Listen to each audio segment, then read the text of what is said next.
Welcome to Emperor of Estates. This is lesson 5.2 of your CAM training, Facilitating Agreements and Leases.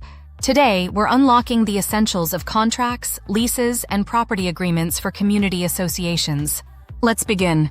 In Florida, condominiums and cooperatives with more than 10 units must obtain competitive bids. This applies if the contract exceeds 5% of the association's total annual budget, including reserves. If the association has 10 units or fewer, it may opt out with a 2/3 owner approval. For HOAs, if any contract exceeds 10% of the budget including reserves, competitive bidding is required.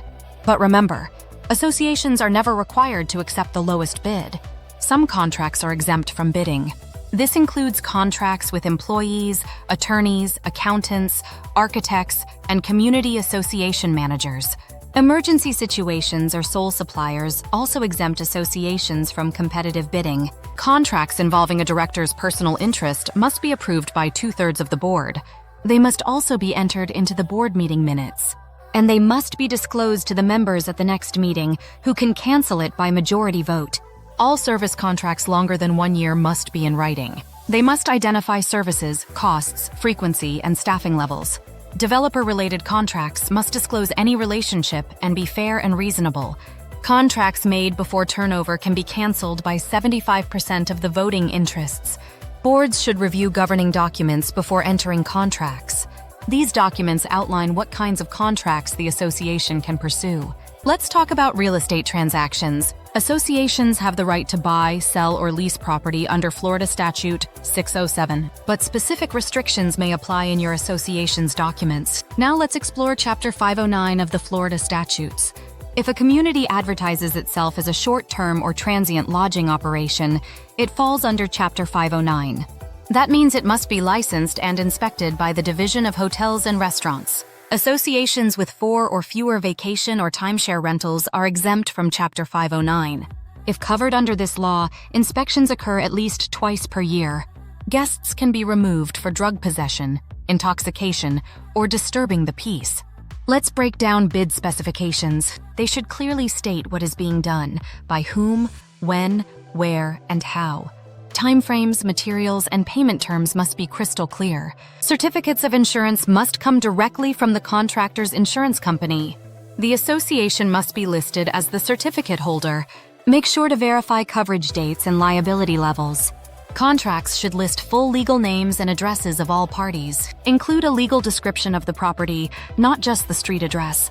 Define all responsibilities, change order procedures, and insurance obligations. Now let's talk performance bonds. A performance bond ensures the job gets done even if the contractor fails. A payment bond ensures labor and materials are paid for, protecting you from mechanics' liens. All specialty contractors must be licensed and insured. They must register locally and provide proof of workers' comp and general liability coverage. General contractors, roofers, and utility contractors must pass state exams and be certified. Don't forget about building permits. Permits must be pulled for most construction projects. Check local regulations. For example, in Walton County, permits are needed for construction over 400 square feet. Let's move to construction lien laws. Florida Statute 713 allows contractors and suppliers to file a lien on your property.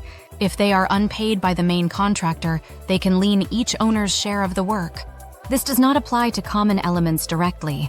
But if the association authorized the work, owners may still be liable. In timeshares, lien rights require written consent from each owner. A lien is a legal hold on the property until a debt is paid. Failure to pay a valid lien can lead to seizure and sale of the property. A notice of commencement must be filed before construction begins.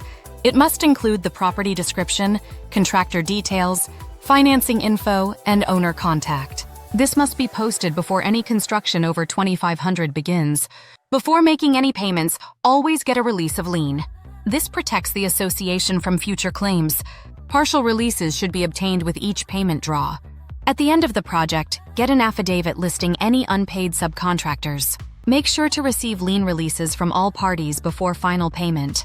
Let's talk warranties. Warranties may cover labor, materials, and products. Always request written warranties, service manuals, and repair procedures. Warranties may be implied or expressly stated in the contract. Manufacturer and contractor warranties should be collected and reviewed carefully. Now for the developer warranty. Developers must warrant roofing, structure, electrical, and plumbing systems. The warranty lasts 3 years after completion or 1 year after turnover, whichever is later, but not more than 5 years. That wraps up Lesson 5.2, Facilitating Agreements and Leases. Understanding contract law and proper bidding protects associations from financial risk. Be diligent, be detailed, and always read the fine print.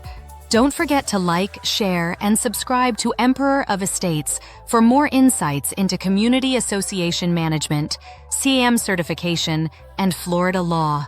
Let us know your thoughts on today's lesson in the comments. Thank you for watching. For more great content, be sure to explore our other channels. Emperor University, Emperor Artificial Intelligence, AI, Emperor Science and Fiction, Sci-Fi, Emperor Nature, Emperor Aviation, Emperor Entertainment, and Emperor Music. Links to each channel are in the description below.